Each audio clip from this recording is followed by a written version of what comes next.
Welcome back to the My Online Schooling Podcast, the place where we talk to staff, parents and pupils to find out more about life at the online school. In this episode, we're talking to Vanessa Baker about well-being at My Online Schooling. This is such an important topic for all people, none more so than children at school. I was really looking forward to this episode because I was intrigued to know more about how well-being works in an online environment. Vanessa's about to explain all of that to us and why it's such an important subject to discuss in the open. So come with me now as we look at well-being at My Online Schooling with Vanessa Baker. Vanessa, thank you for joining us here on this episode of the podcast. How are you today? Hi, thank you so much for having me. I'm good. We're just sort of getting ready for the start of term, so just getting lots of organisation bits and pieces in place. Emailing a few families that are starting with us in September just to make sure that everything's sorted for them, that they sort of know what's happening, and if they've got any questions, just sort of helping to put their mind at ease as well. Typically, what sort of questions do families have when they're just about to join the school? Because here we are recording this on the last day of August, so September is about to start the new academic year. What kind of questions do families sometimes have? So typically it would be sort of how the school works in general. So, how the classroom looks, what the typical day looks like for a pupil. And our admissions team and education team are really great at answering those questions. For me, if I'm speaking to families, it's usually about well-being or mental health. So they might be asking how our teachers can support a pupil's well-being in the classroom.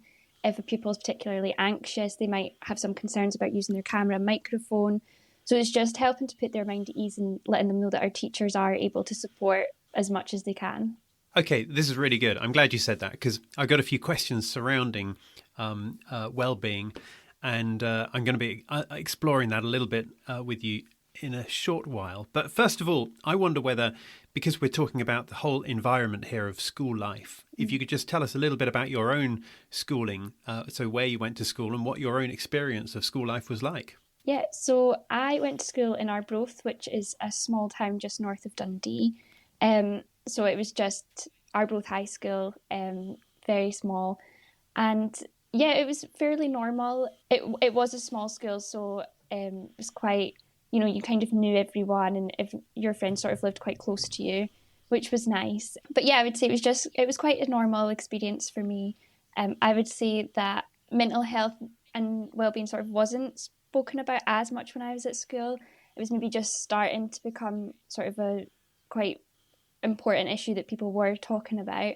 But I definitely say that maybe wasn't a focus when I was at school. So then what was the first thing you did after you left school? So I went to uni at Edinburgh Napier to study psychology.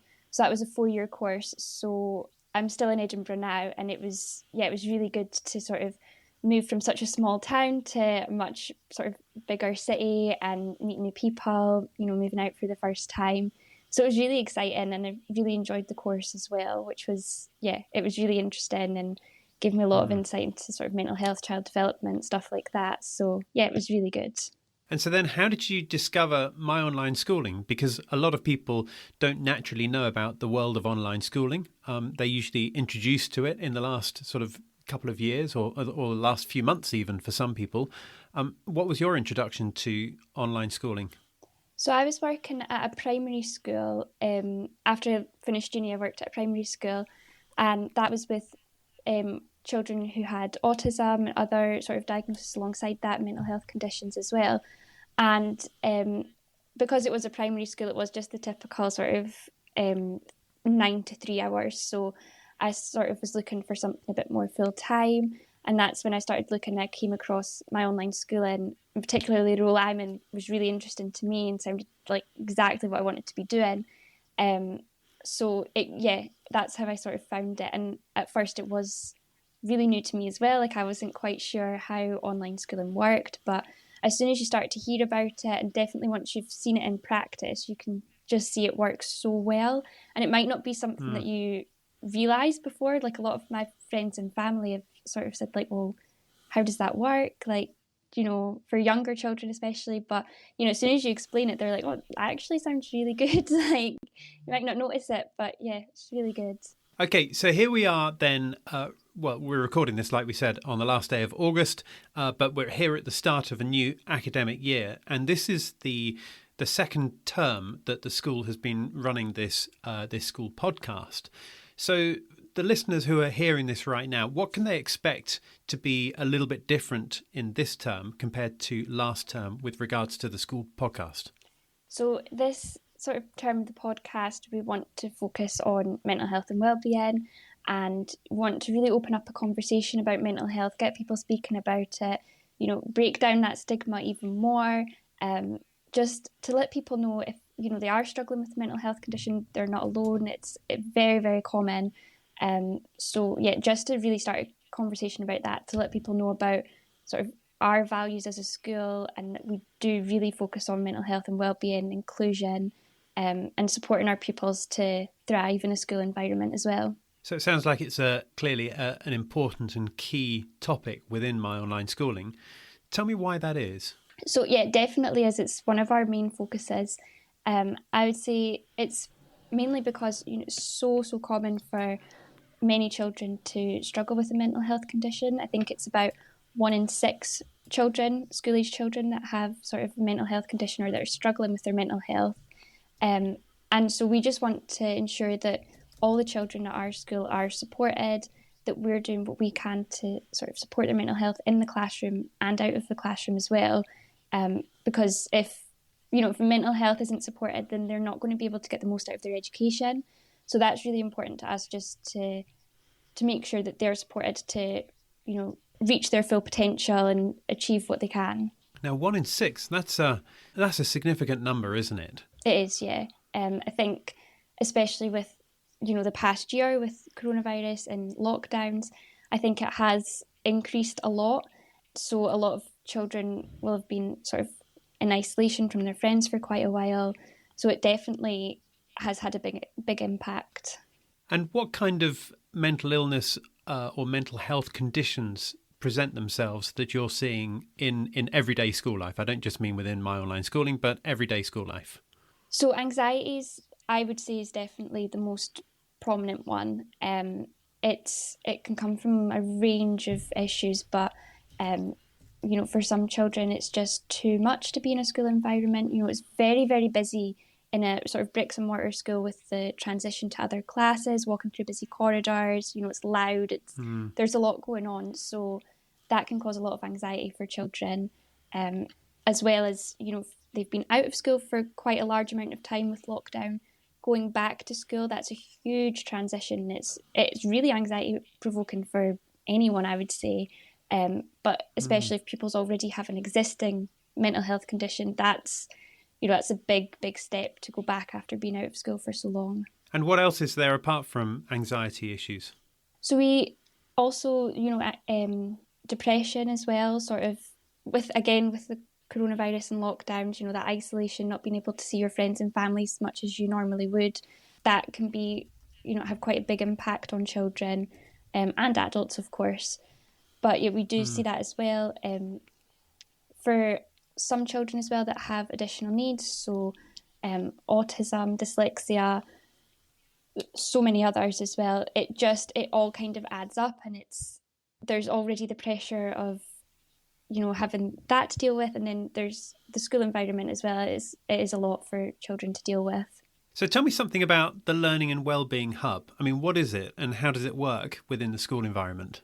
So our Learning and Wellbeing Hub was set up to support pupils who have additional needs or mental health conditions. It's run by myself. We have an autism specialist who teaches some of the classes. We also have an experienced and qualified school counsellor who runs anxiety management classes, which are very popular. In the anxiety management classes, it looks to make anxiety a bit more understandable. It's quite a daunting feeling to be quite anxious. So just trying to help children to understand what it is, the functions of it, why we feel anxious sometimes and what's happening in our bodies. And then they'll work with the teacher to identify sort of negative thought patterns and use strategies to help them develop more positive mindsets. So it could be like meditation-based, creative art-based. There's loads of different strategies that they cover in that class, so it's really helpful. Now, some of the people listening to this may not suffer from anxiety and might not sort of fully understand what it's like to have that sensation of being anxious about anything. How could you try to describe to someone who doesn't suffer from it what it's like to actually suffer from it? Yeah, so it can be quite debilitating for a lot of people. So the best way I can think to describe it is everyone will have probably felt anxious at some point or other, whether it's for, like a big test or like a presentation at work. You're going to have felt anxious at some point. But I would just try to imagine, feeling that way. It could be to go to the shops or, to put your hand up in class and getting that, rush of your heart beating really fast and, not being able to catch your breath, just overthinking, kind of jump into the worst outcome, the worst conclusion. So it can be really, really difficult, and it can be quite hard to manage if you're doing that by yourself and you've not got the support. So it is really important that, pupils who have anxiety are able to reach out to, their teachers or to anyone at My Online Schooling and get support for that as well. So tell me this, Vanessa, within a bricks and mortar school environment, I imagine that if there is someone who's in charge of well-being within that school, maybe they've got an office somewhere and people are always free to go and knock on that person's door and actually, have a chat with them sort of there and then. How does that work within an online environment? So it is similar. It's obviously not as physical as going up to a door and sort of popping in for a chat, but our pupils have a Canvas account through which they can message myself or one of their teachers. If they've already got quite a strong relationship with a teacher, they might feel more comfortable talking to. That teacher can then sort of say, "Oh, do you know what? Vanessa would be a really good person for you to talk to," or something along those lines. So they are able to just pop a message to their teacher. And actually, for some pupils, that might be a bit easier because sometimes talking in person, face to face about your feelings, it's quite difficult. So it is sometimes easier just to write a message and, it's done and you don't have to sort of wait for the face-to-face response. That's interesting that you mentioned that you recognise some benefits of this being within an online environment. In what other ways do you see this kind of support being better when it's online? I also think, just like I mentioned, obviously, speaking face-to-face, it can be really difficult. So that's obviously a big benefit. For a lot of pupils, the anxiety maybe comes from the loud school environment or friendship groups, stuff like that can be quite difficult at school. So I think the online environments in the classroom, it's the same. They don't have to put their hand up and, give an answer verbally. They can write in the chat box and send it directly to the teacher if they find that easier. So there is a few ways where, it's easier online, particularly for pupils who have additional needs. If they've got sensory sensitivities, they're able to control how bright their bedroom is or, the living room, wherever they're taking the online lesson. They can control the volume of the lesson. So if they're sensitive to loud noises, they can turn the volume down.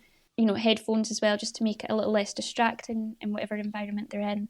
So yeah, there's definitely lots of benefits to online schooling. Now, of course, we're hearing more and more in the news, aren't we, about mental health and about the effects that it has on everyday life and how prevalent it is. But is this something that's getting worse, or is it that we are more open to talking about it in this day and age, or is it both? I think my opinion would be that we are able to talk about it much more openly. And I think that does come from, awareness days and letting people know that they're not alone. So they feel more able to talk about it and maybe don't feel as judged, particularly when you start that off in school. So that sort of early intervention of, it's okay not to be happy all the time, or it's okay to feel anxious. It's quite normal. So I do think, us talking about it more, it may seem like there's more cases of ill mental health, but actually I think it's a positive thing because it means those people are able to start getting help rather than having to wait, or maybe not even get help at all because they don't recognise it. Maybe they don't recognise it, and maybe they also wouldn't sort of just feel comfortable talking about it, so they try to bury it and pretend that it doesn't exist, or maybe, not even spot it in the first place. Yeah, 100%. It could be, they maybe just think that that's maybe normal, or, everyone maybe feels like this and maybe I don't need to get help, or, maybe this is just how it is. They don't realise that there are strategies that can help them to make them feel better. So, yeah, I think definitely opening up that conversation, letting people know that there is support out there. And to what extent is social media to blame for any kind of well-being issues that children might experience? I do think social media has an impact. I mean, even, for myself, on social media, you are always seeing the best moments of a person's life. It's quite easy to take one picture and make a perfect moment seem like, a perfect life. So it can be quite difficult because you are constantly comparing yourself to others that you see online. I do, to be fair, think that recently we're opening up that conversation, and on social media I do see more and more sort of influencers or celebrities saying how they're struggling, or, creating positive body image, stuff like that. So I do think that while that's slowly getting better, it can be quite difficult to not compare yourself to people all the time. And if there are any parents listening to this right now who may have any concerns about their child, maybe, they're a bit concerned about their child getting a little bit withdrawn, and maybe they've mentioned a couple of things to their child but haven't had much of a response from them, what sort of approaches could a parent take to try to engage and try to encourage their child to open up on anything like this? I would say always be listening and, try not to make your child feel sort of judged. Not that I'm sure anyone would on purpose, but if your child does sort of disclose something, maybe, depending on what it is, try not to go in with we must fix this and fix it now, like really quickly try to sort everything out, just taking that time to listen to what the problem is. They might say, for example, that they are feeling quite anxious. Try to listen and pinpoint what it is that's making them feel anxious. And it might just be something general. There's loads of different activities that they can do that can help when you're feeling anxious. If you maybe feel like you're going to have sort of a panic attack, there's lots of strategies that you can use to try and slow your breathing down and bring yourself back down to a calmer state. So listening definitely is the big one. Just listen to them, see what you can do to help, what they need from you, because they might tell you, they might say, this is what I need to happen to help me. And what sort of things could all of us be doing to look after ourselves? Because, sometimes we hear, don't we, that the best way to look after other people is to make sure that we're looking after ourselves first of all. The whole concept of putting on the oxygen mask on ourselves before we can put the mask on the children that we're with on a plane. What can we all be doing every day to look after ourselves? Definitely. So many things. Definitely taking time for yourself, self-care, whether that's taking time to go for a short walk, taking time to read a book. With a lot of us, I suppose a lot of us are going back to work in the office or, wherever it is that you're working. But if you are still working from home, making sure that you're taking breaks, regular work hours. I find it helpful to go for a walk after work because, you don't have that commute home to sort of clear your head and, make that transition from work to home. So I find it helpful to go for a walk. I have to take the dog out anyway, so going for a walk with the dog just to sort of like clear your head. Getting outside is definitely a big one, spending time in nature, and when you're outside trying to focus on being outside, if that makes sense. So an activity you could do is try to look for 5 things you can see, 4 things you can feel, 3 things you can smell, and using all your senses and counting down like that. So you're just really paying attention to actually being outside in nature. Oh, I like that. Yeah. Say that again. That's 5 things you can feel. Is that what you said? So you could do it anyway, I suppose. It might be easier to do 5 things you can see. We do 4 things you could touch, 3 things you could smell, 2 things you could hear, a miss in a sense. One thing you could taste, that might be a bit difficult, but depending on where you are. Awesome. I like that. And that's a great game to play as well with children as well. Yeah. If you go out on a walk, great way to engage in some good fun conversation with them. Yeah, definitely. Awesome. And Vanessa, before we bring this to a close, tell me a couple of things that you enjoy about My Online Schooling outside of the whole subject of well-being. Yeah. So just, I enjoy the fact that, you know, everyone at the school seems to be so inclusive. It's really, you know, everyone's so friendly. The pupils as well, you know, when you do assemblies, they're all sort of chatting away to each other and encouraging each other. They love to talk about, you know, the big topics, and they share their ideas, and the amount of interaction that you have with the pupils is amazing. I maybe wouldn't have thought that when I first started with it being online, but yeah, the pupils are interacting with each other and the teachers all the time, and it's really, really great. Amazing. That's really good to hear. That's really good. Vanessa, we need to bring this to a close, but if anyone's heard anything and maybe if they had any concerns or they wanted to get in touch with the school for any reason, what's the best way for them to do that? Yeah, so if it's a general sort of query about the school, it would be best to contact admissions at myonlineschooling.com. For any wellbeing concerns, it would be wellbeing@myonlineschooling.com. Perfect. Okay, that's great. Well, look, Vanessa, thank you so much for your time. Thank you for being here and sharing all of this with us and talking to us about the important subject of well-being. No problem. Thank you so much for having me. So that was Vanessa Baker on well-being at My Online Schooling. Such an important subject and so good to hear what she had to say on this. Vanessa, thank you so much for coming onto this episode to talk to us today. Now, if you're listening to this and you'd like to know more about anything at an online school, then just search for My Online Schooling and you'll find the website. And also, while you're there, don't forget to follow this podcast channel, because then when each episode is released, you'll get a small notification to let you know that it's available. So go and do that. But in the meantime, thank you for listening to this episode, and we'll look forward to seeing you again soon. Bye for now.